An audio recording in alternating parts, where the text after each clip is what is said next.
Assalamualaikum warahmatullahi wabarakatuh. Ada istilah tak kenal maka tak sayang. Oleh sebab itu saya akan memperkenalkan diri terlebih dahulu, yakni perkenalkan, nama saya Aris Munandar dari Prodi Pendidikan Akuntansi kelas B dengan NIM 2009 025 01 031. Di dalam video ini saya akan menjelaskan salah satu tugas, yakni konsep dasar statistika, guna untuk memenuhi UTS saya pada saat pertemuan 8. Tanpa berlama-lama lagi, kita langsung masuk ke materinya. Lanjut.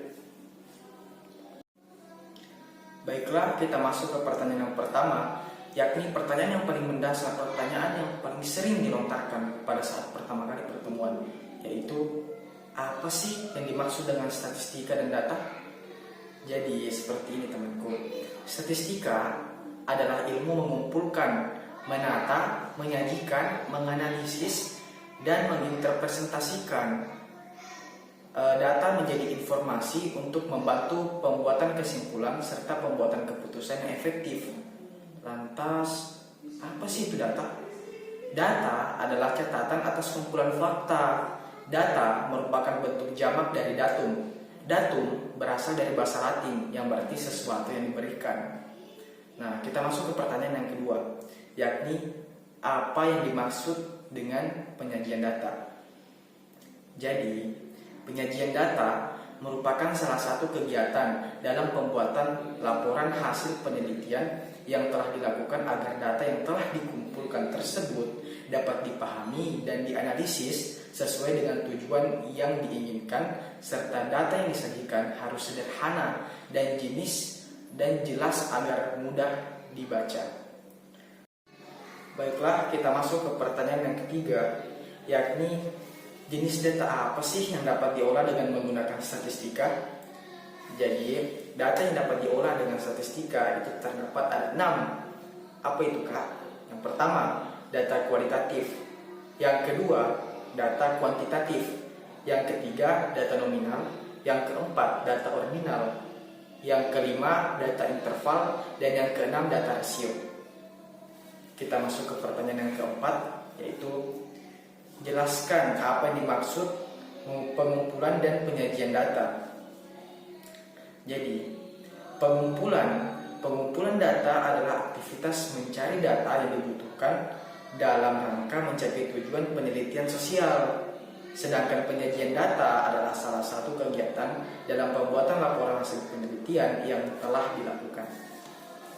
Kita masuk ke pertanyaan yang kelima, yaitu kapan dan di mana kita bisa menggunakan statistika. Nah, jadi statistika itu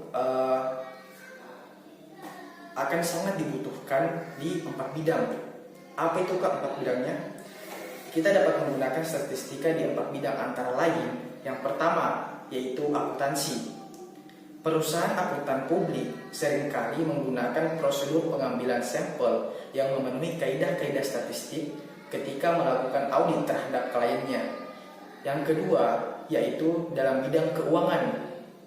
Penasihat keuangan menggunakan berbagai jenis informasi statistik untuk membantu dalam memberikan rekomendasi investasi. Terus apa tuh yang bidang ketiga? Nah, bidang ketiga yaitu bidang pemasaran. Pengambilan sampel masyarakat sebagai calon konsumen untuk diminta pendapat tentang produk yang akan diluncurkan oleh suatu perusahaan, seringkali menggunakan kaidah statistika. Terus yang terakhir yaitu bidang ekonomi. Nah, para ahli ekonomi menggunakan prosedur statistik dalam melakukan peramalan tentang kondisi perekonomian pada masa yang akan datang. Nah, jadi jelas ada 4 bidang. Nah, kita masuk ke pertanyaan ke-6, yaitu mengapa statistika diperlukan. Jadi, statistik diperlukan antara lain dengan alasan sebagai berikut. Yakni yang pertama, untuk membuat deskripsi untuk menjelaskan data mengenai populasi yang diselidiki. Yang kedua, untuk membantu dan membuat estimasi nilai yang tidak diketahui.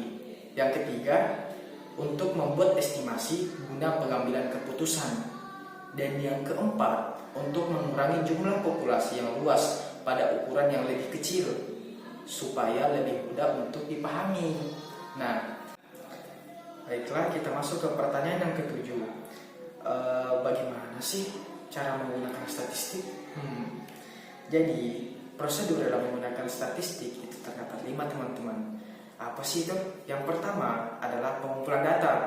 Nah, pengumpulan data ini dapat terbagi menjadi 2, yaitu pengumpulan data seluruh populasi, dan yang kedua yaitu pengumpulan sampel dengan menggunakan metode sampel.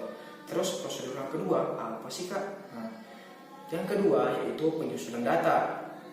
Penyusunan data dapat dikelompokkan menjadi 3, yaitu editing, klasifikasi, dan tabulasi. Kita masuk ke prosedur yang ketiga, yaitu penyajian data. Penyajian data, dalam penyajian data kita dapat menyajikannya dalam bentuk tiga gambaran, yaitu pertama tabel, terus yang kedua grafik, yang ketiga adalah diagram. Kita masuk ke prosedur yang keempat, yaitu analisis data. Analisis data terbagi menjadi 4, yaitu rata-rata, variasi, korelasi, dan regresi. Dan prosedur yang kelima yaitu interpretasi data. Interpretasi data. Dalam interpretasi data, data disimpulkan untuk memperoleh data yang benar. Nah, kita masuk ke pertanyaan yang terakhir, yaitu pertanyaan ke-8. Pertanyaan ke-8 yakni teknik dan prosedur apa aja sih yang ada dalam statistika? Jadi, di dalam statistika itu kita mengenal 5 teknik. Apa aja sih itu, Kak? Yang pertama yaitu teknik t-test atau uji T. Teknik yang kedua yaitu teknik analisis varian atau ANOVA dengan uji F. Yang ketiga yaitu teknik korelasi dengan product moment correlation. Dan yang keempat teknik analisis regresi, serta yang kelima yang terakhir yaitu teknik analisis dari kuadran.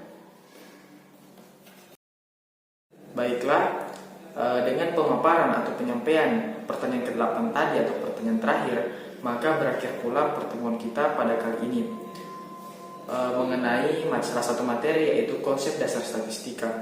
Demikian apa yang dapat saya sampaikan. Kurang lebihnya mohon dimaafkan. Wassalamualaikum warahmatullahi wabarakatuh. Saya Aris Munandar, izin pamit. Terima kasih.